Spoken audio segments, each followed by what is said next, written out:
Competition hub के video lecture में स्वागत है स्टूडेंट्स आपका। और आज का जो टॉपिक है वो GS2 का पॉलिटी सेक्शन का है। लगभग हमने सारा टॉपिक करवा ही दिया है। एक दो टॉपिक और बचे हुए हैं, एक पंचायती राज व्यवस्था और ई प्रशासन। तो ये दो टॉपिक मैं पॉलिटी सेक्शंस का बहुत सारे ऐप में लोड कर दिया हूँ और आप लोग को भी लगभग YouTube के माध्यम से भी हमने लगभग टॉपिक करवा ही दिया है। और जो लोगों ने बाय किया है कोर्स तो उनके ऐप में जो भी शेष टॉपिक है वो भी डाल दिए गए हैं। और मैं सभी स्टूडेंट्स से कहना चाहूँगा कि अगर आपने ऐप को बाय नहीं किया है तो आप ज़रूर एक बार भरोसा करके बाय करें। आपके लिए यह कोर्स बहुत ही महत्वपूर्ण हो जाएगा जब आप मेंस में लिखेंगे। लास्ट में इसमें कोर्स में गेस क्वेश्चंस भी बताए जाएंगे और मात्र 15 क्वेश्चन हर एक, जैसे GS1 के 15, GS2 के 15, जो भी ऑप्शनल हिस्ट्री जो मैं पढ़ा रहा हूँ उसके। और आप देखेंगे कि 110% वही सारे क्वेश्चंस आएंगे। तो वो सारा जो भी फैसिलिटी है स्टूडेंट्स वो ऐप के माध्यम से ही आपको मिल पाएगा। अभी हमने ऐप का जो रेट 2500 रुपया था, फिलहाल बहुत लोग रिक्वेस्ट कर रहे हैं तो 2 दिन के लिए मैं उसको 1500 कर दिया हूँ। और आप कोशिश करें कि उसको 10 दिसंबर तक बाय कर लें। आज से मैं 10 दिसंबर के बीच इसका जो है रेट डाउन किया हूँ।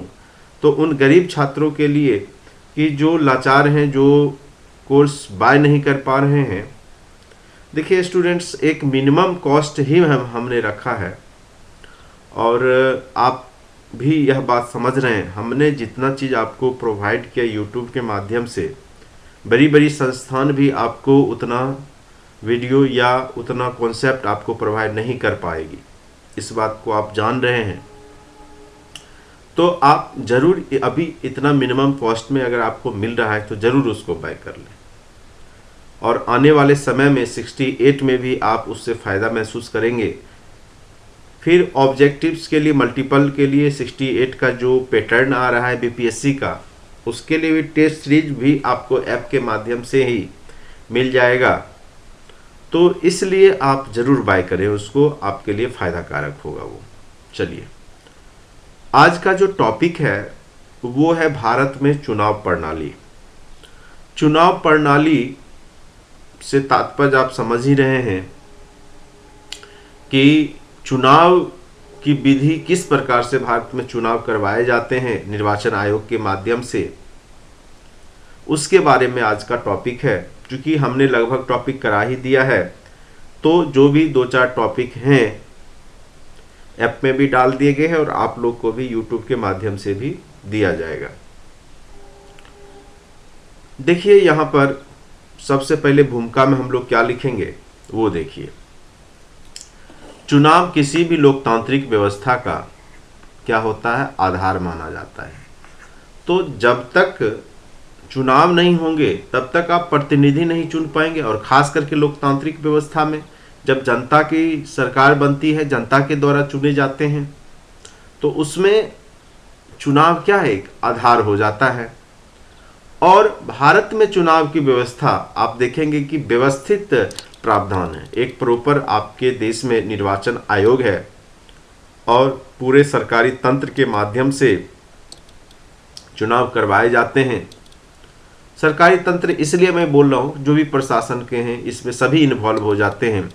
DM से लेकर के एक जो क्लर्क से लेके DM तक इसमें इन्वॉल्व होते हैं। खास करके शिक्षकों की भी भूमिका इसमें होती है। टीचरों के माध्यम से ही खास करके चुनाव करवाए जाते हैं। तो इन पूरे आप कह सकते हैं कि जो ब्यूरोक्रेट्स का समूह मिल करके ही चुनाव करवाता है। तो भारत में एक कह सकते हैं कि व्यवस्थित क्या है, चुनाव व्यवस्था है। भारतीय चुनाव प्रणाली में विशेषता के साथ कुछ सीमाएं भी हैं। भारतीय चुनाव प्रणाली की बहुत सारी विशेषताएं हैं, जिस कारण से भारतीय जो निर्वाचन आयोग की जो मांगे होती है, आसपास के देश में भी भारतीय निर्वाचन आयोग के जो कॉन्सेप्ट पे काम किया जाता है, तो विशेषता है इस कारण से। और कुछ सीमाएं हैं जो कि अभी तक सुधारा नहीं गया है, लेकिन वो भी प्रस्तावित है, उसको भी सुधारने की बात चल रही है। आगे चर्चा करेंगे कि लोकतंत्र में चुनाव आयोग किस किस बातों पर सिफारिश कर रही है कि ये सब सुधारा जाए। तो फिलहाल अभी कुछ सीमाएं हैं और जिसे समय समय पर सुधार किए जाने हैं या किए भी गए हैं। जैसे अभी किए जाने वाले में प्रस्तावित में एक साथ लोकसभा विधानसभा का चुनाव। अभी देखिए, एक देश में, पूरे देश में लोकसभा और विधानसभा का साथ साथ चुनाव कराने की बात की जा रही है। उसके पीछे कई तर्क हैं, सकारात्मक पहलू है, कुछ नकारात्मक पहलू भी हैं। जैसे एक तो आपका धन की बचत होगी, समय का बचत होगा। जो नेता लोग चुनाव प्रचार में ही पूरे वर्ष लगे रहते हैं, आज कहाँ तो आज केरल में, आज कहाँ तो आज बिहार में, इस प्रकार से वो प्रचार अभियान में ही लगे रहते हैं, जनता का विकास नहीं कर पाते हैं। अगर ये सारा चुनाव एक साथ हो जाएगा तो उनके पास टाइम मिलेगा और वो जनता का विकास कर पाएंगे। तो ये तो पॉजिटिव हो गया। निगेटिव ये होगा कि अगर मान के चलिए किसी का कार्यकाल पूरा नहीं है और लोकसभा का कार्यकाल पूरा हो गया, 5 वर्ष उसके पूरे हो गए हैं, और किसी राज्य का 3 वर्ष ही हुआ है, तो 2 वर्ष पहले ही यहाँ पे चुनाव हो जाएगा। तो एक लोकतांत्रिक व्यवस्था में क्या हो जाएगा, यहाँ पे नकारात्मक प्रभाव देखने को मिलेगा। फिर इसमें क्या होगा कि एक साथ चुनाव होने पे जो राष्ट्रीय पार्टियां हैं वो हावी हो जाएगी। तो ये सब मुद्दा है। चलिए, ये तो एक देश एक चुनाव की बात है, लेकिन मैंने हल्का सा बता दिया। अगर हो सकता है कि अगर इस टाइप के क्वेश्चन पूछ दिए जाए तो आप थोड़ा बहुत उसमें डिस्क्राइब कर लेंगे। अब आ जाइए निर्वाचन आयोग। निर्वाचन आयोग है क्या? तो यह एक अस्थाई, स्वायत्त एवं संवैधानिक निकाय है। देखिए, तीनों शब्द के अलग अलग मीनिंग, अस्थाई भी है, स्वायत्त है और संवैधानिक है। ठीक है, संविधान में इस बात का जिक्र है, इसको स्वायत्तता दी गई, यह स्वतंत्र संस्थान निकाय है और अस्थाई तो है। भारतीय संविधान के भाग 15 में अनुच्छेद 324 से 329 में निर्वाचन आयोग से संबंधित प्रावधान किए गए हैं।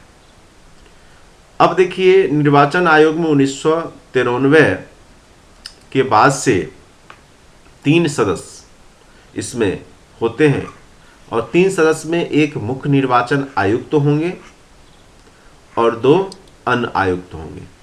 तो जस्ट जिस प्रकार से आप देखते होंगे कि सुप्रीम कोर्ट के मुख्य न्यायाधीश को जो फैसिलिटी दी जाती है, जो वेतन भत्ते दिए जाते हैं, उसी प्रकार से यहाँ मुख्य निर्वाचन आयुक्त को भी दिए जाते हैं। ठीक है, मुख्य निर्वाचन आयुक्त आयोग का प्रशासनिक प्रमुख होता है, जबकि आयोग के निर्णय बहुमत के आधार पर किए जाते हैं। तो ये लाइन लिख देंगे कि अभी वर्तमान में निर्वाचन आयुक्त 3 सदस्य होते हैं निर्वाचन आयोग, एक मुख्य निर्वाचन आयुक्त और 2 अन्य आयुक्त। ठीक है, अब आते हैं शक्ति एवं कार्य। निर्वाचन आयोग की क्या शक्तियां एवं कार्य हैं? तो देखिए, निर्वाचन का मेन उद्देश्य क्या होता है? क्या होता है? तो स्वतंत्र, निष्पक्ष और शांतिपूर्ण चुनाव कराना। तो कार्य भी इसी से रिलेटेड होगा। स्वतंत्र, निष्पक्ष और शांतिपूर्ण चुनाव किस प्रकार से हो, यह निर्वाचन आयोग का दायित्व है। और निर्वाचन आयोग प्रत्यक्ष या अप्रत्यक्ष दोनों प्रकार के चुनाव करवाते हैं, जैसे राष्ट्रपति, उपराष्ट्रपति। तो राष्ट्रपति का चुनाव तो अप्रत्यक्ष मताधिकार के आधार पर होता है, अप्रत्यक्ष प्रणाली से।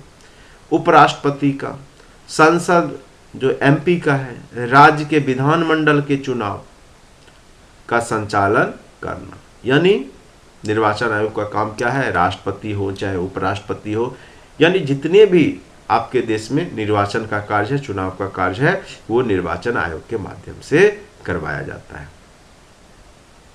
उन चुनावों से पूर्व मतदाता सूची तैयार करना, फिर चुनाव से पहले क्या होगा, वोटर लिस्ट को तैयार करना है बीएलओ वगैरह के माध्यम से, जो ब्लॉक लेवल पे मतदाता सूची तैयार करवाई जाती है। फिर उसमें अगर कोई व्यक्ति की मृत्यु हो गई या विदेश चले गए तो उनमें संशोधन करने का भी काम किसका है? तो निर्वाचन आयोग का है। फिर चुनाव से पहले चुनाव तिथि का निर्धारण करना कि कितना से कितना तिथि को चुनाव करवाए जाएंगे, ये सारे कार्य। आचार संहिता जो कोड ऑफ कंडक्ट लागू होता है, चुनाव का जब अधिसूचना जारी किया जाता है तभी से वो लग जाता है आचार संहिता। ठीक है, आचार संहिता लागू कराना भी किसका काम है? तो चुनाव आयोग का काम है। प्रत्याशियों की योग्यता का निर्धारण करना भी किसका काम है कि उसमें क्या क्या योग्यता होनी चाहिए। उसके बाद उम्मीदवारों को चुनाव खर्च की सीमा का पालन करवाना, तो उसमें एक लिमिट दिया गया है कि इससे ज़्यादा उम्मीदवार खर्च नहीं कर सकते। जैसे लोकसभा में है अब 70 लाख से ज़्यादा खर्च नहीं किया जा सकता है। ठीक है, फिर विधानसभा का भी लगभग वही 30 के आसपास है, जिसमें कि उससे ज़्यादा खर्च करने की बात नहीं की जाती है। और ये सब काम कौन करवाता है? तो चुनाव आयोग करवाता है। 28 लाख के आसपास है। ठीक है, 28 लाख विधानमंडल में। अभी वर्तमान में ये बढ़ते रहता है क्योंकि महंगाई के हिसाब से भी होता है। तो 28 लाख रुपया जो है विधानमंडल से में कोई भी प्रतिनिधि ज़्यादा खर्च नहीं कर सकता, और 70 लाख आपका लोकसभा के चुनाव में उससे ज़्यादा कोई प्रतिनिधि खर्च नहीं कर सकता। पहले इसका 40 लाख था और इसका 16 लाख था। ठीक है, तो ये बदलते रहता है। उसके बाद आम चुनाव के साथ साथ विधान सभा चुनाव तथा उपचुनाव भी इन्हीं का काम है। अगर कोई प्रत्याशी की मृत्यु हो जाती है या फिर चुनाव में कोई बाधाएं आ जाती है किसी प्रकार का, या फिर मतलब उपचुनाव कह सकते हैं, किसी कारण से भी हो सकता है, तो वो करवाने का भी काम निर्वाचन आयोग का ही है। मतदाताओं को प्रशिक्षित एवं जागरूक करने का कार्य भी कौन करता है? तो चुनाव आयोग ही करता है। मतलब टीवी के माध्यम से वोट करने के लिए प्रेरित करना, जागरूक करना। जैसे अभी वोटर जो भी है मशीन के माध्यम से वीवीपैट वगैरह का यूज होता है, इलेक्ट्रॉनिक वोटिंग मशीन ईवीएम के माध्यम से। तो इन सब के बारे में जागरूकता देना, लोगों में जागरूकता फैलाना, टीवी के माध्यम से, रेडियो के माध्यम से, विभिन्न चैनलों के माध्यम से। तो प्रशिक्षित करने का काम भी निर्वाचन आयोग ही करता है। राजनीतिक दलों को मान्यता देने का भी, कौन सी पार्टी क्षेत्रीय पार्टी है यानी राज्य स्तर की पार्टी है, कौन सी पार्टी आपका राष्ट्रीय दल बन चुका है। जैसे कांग्रेस है राष्ट्रीय दल है, बीजेपी है राष्ट्रीय दल है, जैसे अब हम है, वीआईपी है, ये सब क्या है? क्षेत्रीय पार्टी है। तो ये सब को मान्यता देना कि कौन सी क्षेत्रीय पार्टी है और कौन सी राष्ट्रीय पार्टी है, यह भी निर्वाचन आयोग का ही काम है। उसके बाद चुनाव चिन्ह का जब विवाद हो जाए तो उसको भी निपटारा करने का काम निर्वाचन आयोग का ही है। तो ये सब कार्य आप लिख सकते हैं। अब कुछ अर्ध न्यायिक कार्य में अनुच्छेद 103 के अंतर्गत राष्ट्रपति संसद के सदस्यों की अयोग्यता के संबंध में निर्वाचन आयोग से परामर्श कर सकता है। अगर अयोग्यता या योग्यता निर्धारित करना है, देखिए जैसे अभी क्या है कि अगर कोई व्यक्ति को 2 वर्ष की सज़ा हो जाती है, ठीक है, कोई भी प्रतिनिधि को 2 वर्ष की सज़ा हो जाती है तो वह चुनाव नहीं लड़ सकता है। ठीक है, या अगर वह प्रतिनिधि है भी, जीता हुआ है, फिर भी अगर उसको उसी दौरान 2 वर्ष से अधिक की सज़ा हो जाती है तो उसको वहाँ पे उसकी क्या किया जाता है कि उसको हटा दिया जाता है। यानी वह प्रतिनिधि जो है उस एरिया का या उस क्षेत्र का प्रतिनिधि के रूप में तब बना नहीं रह पाता है। तो ये सब के बारे में राष्ट्रपति जो है वहाँ किससे सहयोग लेकर के? तो निर्वाचन आयोग से सहयोग लेकर के परामर्श से उसकी अयोग्यता को निर्धारित करता है। अनुच्छेद 192 के तहत राज्य विधानमंडल के सदस्यों की अयोग्यता, मतलब राज्य स्तर पे राज्यों के राज्यपाल निर्वाचन आयोग से परामर्श करते हैं। तो निर्वाचन आयोग किससे यहाँ पे परामर्श होगा? राज्यपाल निर्वाचन आयोग। तो कोई भी प्रतिनिधि आयोग है भ्रष्ट है या फिर उस पर पहले से बहुत सारे आरोप हैं, तो उस स्थिति में राज्यपाल विमर्श करके उस प्रतिनिधि की अयोग्यता के बारे में परामर्श कर सकता है निर्वाचन आयोग को, और निर्वाचन आयोग उसे चुनाव लड़ने से प्रतिबंधित कर सकता है। तो इस तरीका से यहाँ पर अर्ध न्यायिक प्रक्रिया के तहत जो है निर्वाचन आयोग किसी भी प्रतिनिधि की अयोग्यता निर्धारित कर सकता है। अब आ जाइए भारतीय चुनाव प्रणाली की विशेषता। तो सबसे पहली विशेषता कि वयस्क मताधिकार, जितने भी भारतीय लोग हैं समानता के सिद्धांत के तहत जिनकी भी आयु 18+ है वो यहाँ पर वोटिंग दे सकते हैं, ये सबसे बड़ी बात है। दूसरा है भौगोलिक प्रतिनिधित्व। प्रत्येक निर्वाचित प्रतिनिधि एक निश्चित भौगोलिक क्षेत्रों के लिए, सबका अपना अपना एक क्षेत्र होता है, निर्वाचन क्षेत्र होता है, उसी क्षेत्र का वो प्रतिनिधित्व करते हैं, यानी एक भौगोलिक प्रतिनिधि कर रहे होते हैं। तो ये निर्वाचन आयोग की विशेषता है। उसके बाद प्रत्येक जो निर्वाचन क्षेत्र बनाए जाते हैं वो जनसंख्या के आधार पर बनाए जाते हैं, जैसे प्रत्येक 10 लाख की जनसंख्या पे बना दिए गए। तो इसके तहत प्रत्येक निर्वाचन क्षेत्र का प्रतिनिधि लगभग समान जनसंख्या का प्रतिनिधित्व करता है। तो जितने भी निर्वाचन क्षेत्र होंगे लगभग सब में क्या होगा, समान, जैसे 10 लाख 10 लाख 10 लाख के आसपास सब में आबादी होगी तो वो प्रतिनिधित्व करता है, न कि भौगोलिक क्षेत्र जनसंख्या के आधार पर। तो कोई बड़ा भी हो सकता है, अगर वहाँ की जनसंख्या कम है तो वो उतना जनसंख्या के आधार पर प्रतिनिधित्व करवाया जाता है। उसके बाद निर्वाचन आयोग प्रत्यक्ष और अप्रत्यक्ष दोनों चुनाव करवाती है। जैसे प्रत्यक्ष के रूप में आप जानते ही हैं लोकसभा का चुनाव, विधानसभा का चुनाव। जैसे अप्रत्यक्ष के रूप में आपको पता होगा, जैसे राष्ट्रपति का अगर हमको चुनाव करवाना है, या फिर आप राज्य स्तर विधान परिषद का चुनाव करवाना है, राज्यसभा का चुनाव करवाना है, तो ये सब अप्रत्यक्ष प्रणाली के आधार पर चुनाव होते हैं। तो दोनों लोकसभा विधानसभा का प्रत्यक्ष चुनाव, वहीं राष्ट्रपति उपराष्ट्रपति राज्यसभा विधानसभा सदस्यों का निर्वाचन, तो ये राज्य सभा और विधान परिषद होगा यह, ठीक है। विधान परिषद के सदस्यों का निर्वाचन और प्रत्यक्ष चुनाव के आधार पर निर्वाचन आयोग ही करवाती है। तो ये सब विशेषता है। उसके बाद है कि वंचित समूह जो ST/SC हैं, जनजातीय समूह हैं, उनके लिए आरक्षण की व्यवस्था की गई है 330 अनुच्छेद 331। तो ये सब यहाँ पर ये भी निर्वाचन आयोग की विशेषता है कि भारत में विशेष क्षेत्र में कुछ क्षेत्र को रिजर्व कर दिया जाता है कि वहाँ से SC/ST ही लड़ सकते हैं, ठीक है। और यह जो जनसंख्या के अनुपात में यह आरक्षण की बात की गई है, कुल कितनी जनसंख्या है उसके हिसाब से यहाँ पर SC/ST वर्ग के लोगों को आरक्षण दिया गया है। जैसे बिहार में देखेंगे तो बहुत सारा क्षेत्र है जहाँ पर SC/ST के प्रतिनिधि ही खड़े होते हैं। तो यह निर्वाचन आयोग की विशेषता है। उसके बाद है व्यवस्थित चुनाव। एक व्यवस्थित चुनाव तंत्र है, यह भारतीय निर्वाचन आयोग के महत्व का सूचक है। व्यवस्थित भी है, और जब चुनाव होता है तो सबसे बड़ी बात है पूरा सरकारी तंत्र मिलजुल करके कार्य करता है।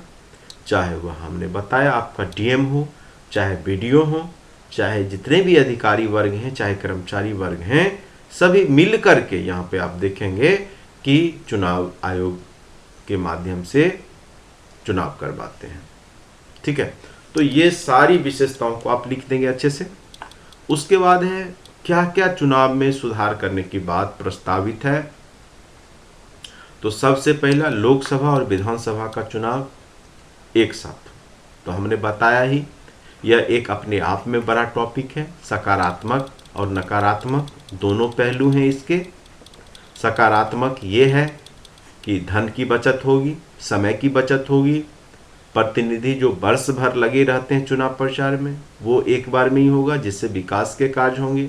आचार संहिता बार बार लगने से राज्यों का विकास ठप रहता है, उस दौरान सरकारी तंत्र बाधित होती है, तो वो सब कम होगा। वही नकारात्मक के रूप में अगर मान के चलिए, अगर किसी राज्य का कार्यकाल पूरा नहीं हुआ है, उसके भी कार्यकाल को पूरा करके साथ में चुनाव करवाए जाएंगे। जैसे मान के चलिए किसी का 3 वर्ष हुआ और लोकसभा का 5 वर्ष पूरा हो गया, तो अब जिस राज्य का 3 वर्ष हुआ है तो उसको तो 2 वर्ष पहले ही चुनाव हो जाएगा, साथ में होगा। तो यहाँ पे लोकतंत्र की जो मर्यादाएं हैं, जो कह सकते कॉन्सेप्ट है, वो यहाँ पे बाधित होगा। ठीक है। उसके बाद क्या होगा कि जो केंद्रीय पार्टी है, जब साथ साथ चुनाव होंगे तो वो हावी रहेगा क्षेत्रीय पार्टी पर, तो क्षेत्रीय पार्टी आगे नहीं बढ़ पाएगी। तो ये सब नकारात्मक में है। चलिए, उसके बाद अनिवार्य मतदान का मुद्दा। जैसे बहुत सारे देशों में अनिवार्य मतदान, अभी क्या होता है, अगर मान के चलिए कि 100 जनसंख्या है तो उसमें लगभग 60 to 70% लोग ही वोट करते हैं। अगर मान के चलिए, थोड़ा इसको समझिए, 100 लोग हैं और उसमें से 50 या 60 लोग ही वोट दिए, ठीक है, और 60 लोग में क्या हुआ कि 35 लोग मान के चलिए बीजेपी को वोट दे दिए, और यहां पर कितना बच गया, 25 लोग यहां पे कांग्रेस को वोट दिए। ठीक है, चुनाव में कौन जीतेगा, तो जिसको 35 वोट मिला। वास्तव में 65% आबादी बीजेपी के खिलाफ है, फिर भी जीत किसकी हुई, बीजेपी पार्टी की। सॉरी, हाँ 65%। तो मान के चलिए जिस पार्टी के खिलाफ में 65% आबादी है और वह फिर यहाँ पे सरकारी तंत्र में आ जाता है, तो ये क्यों संभव हुआ, चूंकि वोटिंग कम हुआ। अगर यही वोट 100% होता, अगर 35% बीजेपी को मिलता और यहाँ पर अन्य पार्टी को, तो फिर कुछ और राजनीति देखने को मिलता।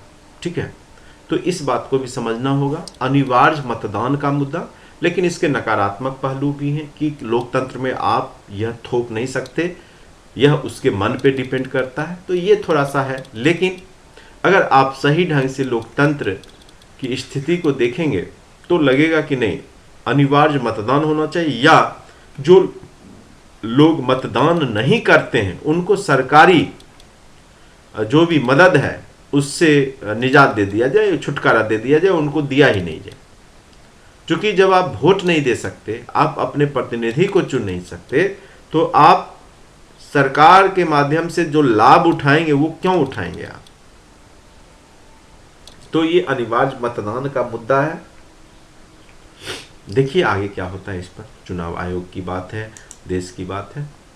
2 स्थानों से चुनाव लड़ने का मुद्दा। अभी क्या होता है कि एक प्रतिनिधि 2 स्थान से चुनाव लड़ जाते हैं, जैसे अब राहुल गांधी या नरेंद्र मोदी वाराणसी से भी लड़े और फिर गुजरात के भी किसी सीट से लड़ गए, या राहुल गांधी। तो अगर मान के चलिए 2 जगह से लड़े राहुल गांधी, ठीक है, दोनों जगह इनकी जीत होगी, तो कहीं एक के ही ये सांसद होंगे ना। तो अब जो दूसरे क्षेत्र के जो सांसद ये तो रहेंगे नहीं, तो उस केस में वो सीट क्या हो गया, वैकेंट हो गया, वहां पे दोबारा चुनाव होंगे। तो उस स्थिति में क्या होगा कि फिर से चुनाव होगा। तो कहा जाता है चुनाव आयोग या इसमें सुधार किया जाए, अगर ऐसा स्थिति बनता है तो जो चुनाव का खर्च है दोबारा 10 लाख 20 लाख जो भी 50 लाख खर्च हुआ, वो उस प्रतिनिधि से लिए जाए, क्योंकि उनके कारण चुनाव हो रहा है, क्योंकि वो 2-2 स्थान से लड़ रहे हैं, या तो फिर एक ही स्थान से एक प्रतिनिधि लड़े, 2 स्थान से लड़ने की कोई बात ही नहीं है। ऐसा इसलिए संविधान में प्रावधान किया गया, और खास करके यहाँ पे राजनीतिज्ञों को यहाँ से बहुत ही ज़्यादा फायदा मिलता है, और वो 2-2 स्थान से लड़ लेते हैं।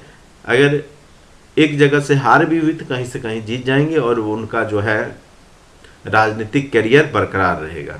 तो यहाँ पे लाभ पहुँचाया जा रहा है उसके माध्यम से भी। तो कह सकते हैं इसको कि एक ही स्थान से चुनाव लड़ने की प्रक्रिया हो। ऐसे भी आपके देश में नेताओं की कमी नहीं है और जनसंख्या की भी कमी नहीं है, तो एक व्यक्ति को 2 स्थान से लड़ने की कोई ज़रूरत नहीं होना चाहिए मेरे हिसाब से। चलिए, और यहाँ पर जो है 2 स्थानों से चुनाव लड़ने का जो मुद्दा है, इस पे भी चुनाव आयोग सुधार की बात सोच रही है, प्रस्तावित है। उसके बाद धन बल प्रयोग का मुद्दा। अभी आप देखेंगे सबसे बड़ा खामी है आपके लोकतंत्र में कि धन बल प्रयोग का मुद्दा। कोई भी ऐसा प्रतिनिधि नहीं जीत पाता है जिसके पास धन ना हो। गरीब व्यक्ति के लिए तो चुनाव है ही नहीं। चाहे आप एक छोटा सा वार्ड कमिश्नर जो होता है, आप उसका भी चुनाव देखिए, ब्लॉक स्तर पे, वार्ड स्तर पे, तो उसमें भी जो लोग धनी मनी हैं, जो खर्च कर रहे हैं, वही जीत रहे हैं, एक छोटा सा चुनाव। तो इसका मतलब क्या है कि धन बल का प्रयोग यहाँ पे बहुत ज़्यादा किया जाता है, और ऐसे में सही जो लोग हैं, जो प्रतिनिधि हैं, वो हार जाते हैं। यहाँ सही लोग हार ही जाते हैं 90% के साथ। और यहाँ जीतते कौन है? जिनके पास धन है, बाहुबल है, जबरदस्ती डरा के धमका के वोट ले लेते हैं, और लोग देते भी हैं। तो ये मुद्दा भी है कि धन बल का प्रयोग करने की स्थिति में उनका प्रतिनिधित्व रद्द किया जाए। बाहुबल का प्रयोग का मुद्दा है। अभी आप देखेंगे कि बाहुबली लोग सब ज़्यादा बड़े बड़े, आप देखेंगे MP MLA वही बनते हैं जिनके पास बाहुबल है। अगर देखिए, अब बहुत लोग इस पे हमारे मंतव्य से जो है सहमत नहीं होंगे, बात भी सही है। देखिए, अगर मान के चलिए 80% लोग बाहुबल के माध्यम से बन रहे हैं और 20% अगर कमज़ोर लोग बन रहे हैं, तो हम यहाँ पे 80% को ही यहाँ पे वैल्यू देंगे। ठीक है, तो दोनों पहलू है, लेकिन 80% लोग बाहुबल के प्रयोग से ही बन रहे हैं, यह हम आप देख रहे हैं।